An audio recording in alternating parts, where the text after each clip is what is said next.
Okay, so we're starting now. So how old is Hazel now?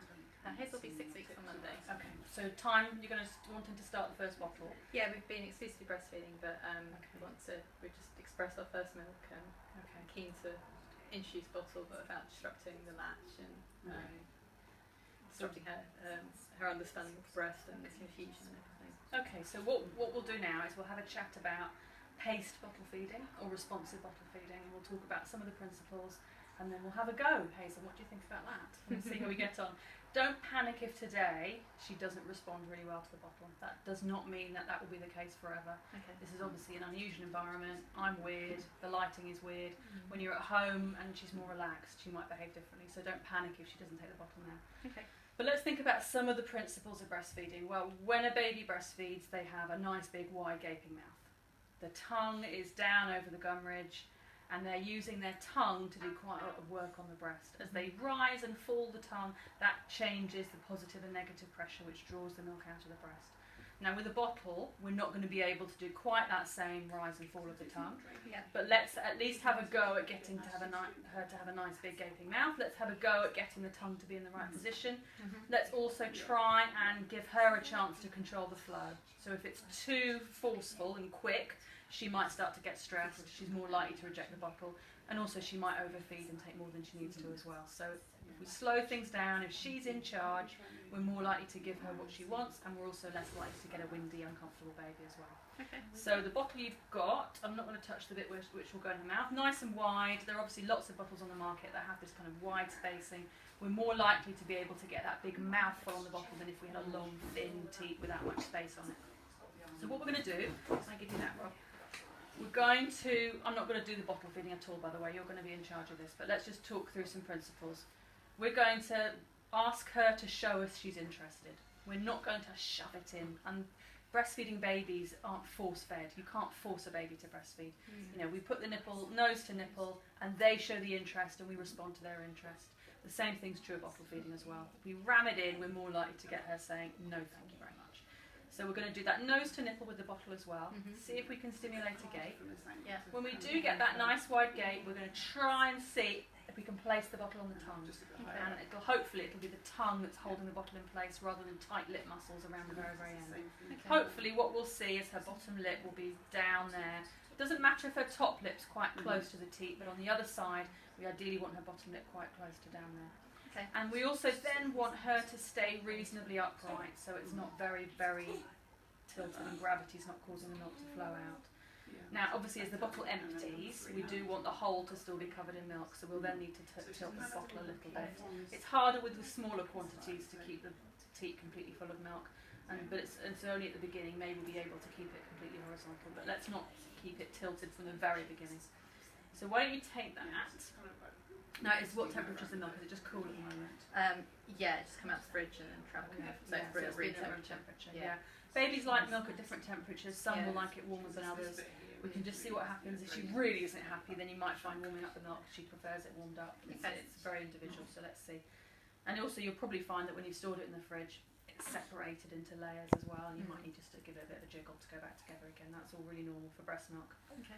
So let's have a think about what else happens when a baby breastfeeds. It's not just about what's happening on the bottle, it's also about being close to you, it's about feeling connected to you. So I'm not going to get you to strip off right now, but bottle feeding skin to skin is completely valid. It might be that's what she prefers, and that's certainly the case for you as well. At night time, if she's unsettled and you're bottle feeding, it might be that skin to skin feeding is what she likes more, and she might like being really close to your body. So for now, let's keep her a little bit semi-upright, so we probably need her a bit more supported. You might find it helpful to have a cushion or a pillow, whatever works best for you, against the crook of your arm. And then we're going to look at her body and how she shows us stress signals. So if her hands start to get really tense and she starts to back the bottle away, then we're going to respect that. Let's just respect what she shows us. So why don't you take the bottle and just have a go at rubbing the bottle against her top lip. Just seeing if we get anything from her and we get any interest and she starts to do any gaping. When was the last time she fed? About 2 hours ago. Okay, so hopefully she'll be interested. Now for her this is obviously blooming weird. Doesn't smell the same, doesn't taste the same, but let's have a go. Let's just have a think about how her body's supported. It might be you do want a cushion or something. Let me just grab something just to give you a bit more support for your arm. I mean, shout if this doesn't feel right, but we might want to just have something to support your arm a bit more. No, that really doesn't look good, does it? Okay, let's have a go at putting it around there, but that's going to encourage her to be horizontal, so that probably doesn't work. But let's just, maybe if her bum's on there, and then she's a little bit more seated, a bit more upright. That's it. And then have her against your body, so she's supported against your body. Yeah, that looks good. Right, let's have a go now and see if we can get her to show some interest. So as she gapes, tuck it in and touch it towards the roof of her mouth. And then obviously we want milk to be in the teat. So in this case we will start to tip it because there's not a lot of milk in there, which is absolutely fine. So if you just raise that up a little bit so the milk fills the hole and just see what happens. And your voice is reassuring to her, so talk to her. Oh, well done, Hazel. Okay, I think so you're we taking can a bit see of that nice deep chin movement. Doing really well. So she's in charge. She was a bit grumpy, so we didn't, you know, we wouldn't have carried on forcing that. I would tip it a little bit more just so the hole's covered with milk.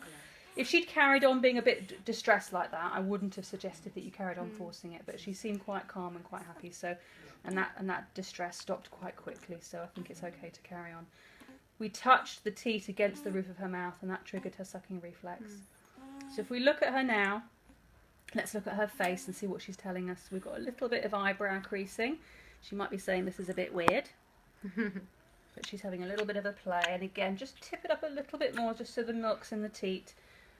And just have a look and see. Now she's got her hand under her chest, but let's not worry too much about that for now. So she's nicely upright. It's not something she can't control. If she wanted to stop, she could. We're hearing a little bit of clicking, that's okay. So we look at her lips, her bottom lip is flanged down. And she's got a nice big mouthful. Lots of the soft part of the silicone is in her mouth. She's not just on the nipple end. And she's nicely supported on your arm. She feels nice and secure. You've got your arm nicely around her body, so she feels really secure. And the way she's looking around, obviously you know her 1,000 times better than me. She looks quite calm, I would say. What do you think? Yeah, I mean, her facial expression is quite similar to how she would feed on the breast, so it doesn't looks quite similar to that. So she's So she's taking, and you can hear her swallowing. And as the swallow rate slows down, we can just see from this side, from this angle, I can see the milk is kind of popping in and out of the teat. So I would tip it a little bit more, as there's not a lot of milk in there.